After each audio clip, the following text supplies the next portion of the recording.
Cənubi Qafqazda, xüsusilə Ermənistan-Azərbaycan danışıqlarında dinamikanın bir qədər artması Rusiya və Amerika münasibətlərinin yeni bir mərhələyə qədəm qoymasıdır. Ermənistan da çox tələsir ki, Azərbaycanla arasında sülh müqaviləsi imzalansın və Rusiya Cənubi Qafqaza yenidən həmlə edib, yenidən diktə edən tərəfə çevrilməsin.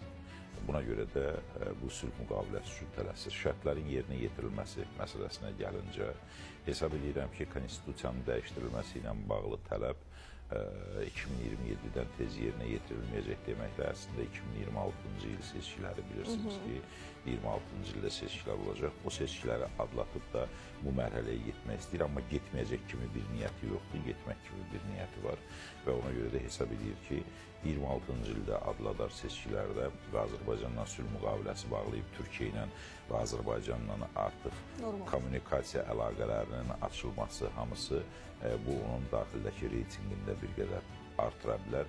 Ermənistanın tanınmış 29,8 min kvadrat kilometr ərazisini itirməmək şərti ilə sülh müqaviləsinə getməklə içəridə reytinqini bir qədər artırar və Cənubi Qafqazda barış və sülh üçün də ciddi addım atmış olar.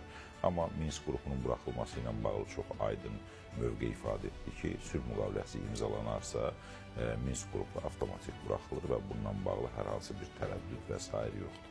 Yeri gəlmişkən də Azərbaycan Prezidenti Cənab İlham Əliyev də Minsk qrupu ilə bağlı Ermənistana olunan yardımlar və hər üç Minsk qrupunun həmsədri olan dövlətlərin Ermənistana dəstək verdiyi ilə bağlı mövqedə ifadə etmişdi. Bu o demək idi ki, əslində bizim bu təklifimiz və bizim bu şərtimiz ona görə öz qüvvəsindədir ki, tərəflər istənilən vaxt Ermənistan yançısı kimi və yaxud da Ermənistanın mənafələrini müdafiə edən tərəf kimi çıxış edirlər. Bu təklif qəbul olunur. Cənubi Qafqazda və bütövlükdə postsovet ölkələrində Amerika-Rusiya münasibətlərindən sonra vəziyyət bir qədər də gərginləşib. Hamı sanki bir gözləmə mövqeyindədir. Nələr baş verəcək, necə olacaq?